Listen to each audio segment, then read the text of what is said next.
بسم اللہ الرحمن الرحیم۔ تمام سننے اور دیکھنے والوں کو خلوص بھرا سلام ہو۔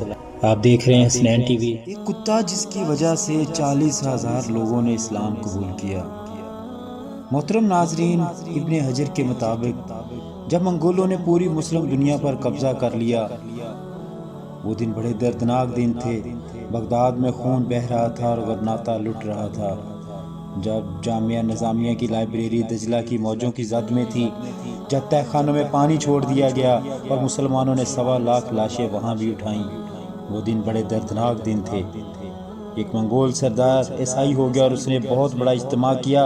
ابن حجر لکھتے ہیں کہ اس بدبخت عیسائی سردار نے دریدہ دہنی کرتے ہوئے حضور اکرم صلی اللہ علیہ وآلہ وسلم کی شان میں گستاخی کی، تو اس بڑے اجتماع کے اندر ایک بھی مسلمان نہیں تھا۔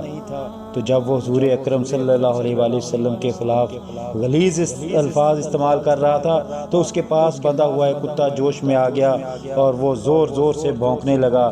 سب نے اسے کہا کہ تو مسلمانوں کے نبی صلی اللہ علیہ وآلہ وسلم کے خلاف بولا، اس لیے یہ کتا زور زور سے بھونک رہا ہے۔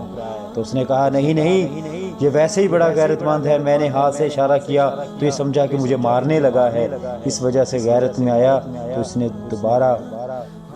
عیسائی سردار نے دوبارہ سے حضور اکرم صلی اللہ علیہ وآلہ وسلم کی شان میں گستاخی کرنا شروع کر دی۔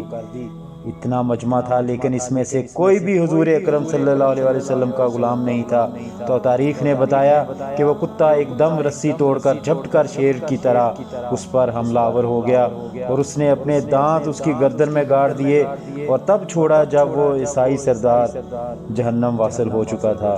ابن حجر لکھتے ہیں کہ اس واقعہ کو دیکھ کر 40,000 لوگوں نے اسلام قبول کیا۔ ناظرین، اسلامی واقعات اور اللہ رب العزت کے برگزیدہ بندوں کے حالات کے بارے میں آپ کو حسنین ٹی وی سے معلوماتی ویڈیوز ملتی رہیں گی۔ ویڈیوز اچھی لگے تو چینل کو سبسکرائب کریں، بیل آئیکن کو پریس کریں تاکہ آپ کو ملتی رہیں نئی سے نئی ویڈیوز کا نوٹیفیکیشن۔ لائک اور شیئر بھی کریں تاکہ آپ کے حلقہ احباب میں لوگ اس سے مستفید ہو سکیں۔ اور سارا خیال رکھیں اپنا اور اپنے پیاروں کا۔ اللہ رب العزت ہم سب کو اپنے حفظ و امان میں رکھے، آمین ثم آمین۔ والسلام۔